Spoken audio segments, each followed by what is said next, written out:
বহিরাগত নিয়ে এসেই পরিকল্পিতভাবে তাণ্ডব চালানো হয়েছে সুতি শামসেরগঞ্জে।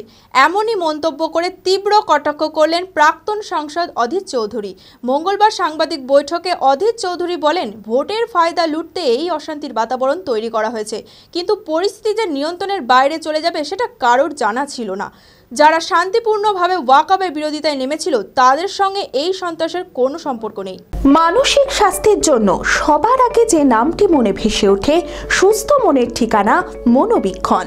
যোগাযোগ নাম্বার 7477799516। আপনি ঘুরিয়ে ফিরিয়ে এর তার ঘাড়ে দোষ দিয়ে বাঁচার চেষ্টা করবেন না। আমি আবার বলছি, এ দাঙ্গা যারা লাগিয়েছিল তারা বুঝতে পারেনি এত বড় দাঙ্গা হবে। এ দাঙ্গা যারা লাগিয়েছিল তারা বুঝতে পারেনি দাঙ্গা নিয়ন্ত্রণের বাইরে চলে যাবে। এই দাঙ্গা যারা লাগিয়েছিল তারা বুঝলো স্থানীয় ক্ষেত্রে দাঙ্গা লাগিয়ে ভোটের ফয়দা তুলবে।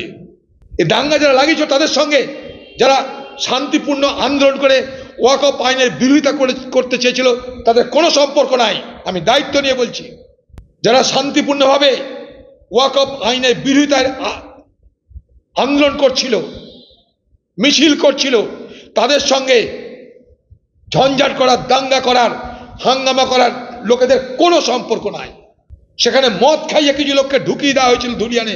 আমি দায়িত্ব নিয়ে বলছি, সেখানকার সাধারণ মানুষ বলছে যারা লুট করল তারা স্থানীয় কেউ নয়, বাইরে থেকে আনা হয়েছিল। সেখানকার এমএলএ, এমপি, পঞ্চায়েত, মিউনিসিপ্যালিটি সব তৃণমূলে। কিছু যায় না, কিছু জানে না তারা। আমি আমার ফেভারিট, আমার মতো আর কেউ।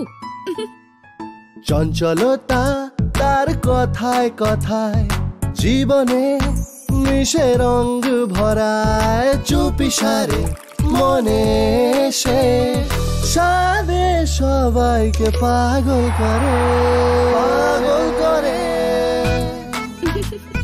আমারই মতো আমার নিচের পতাকা। पताका चा गजब का स्वाद।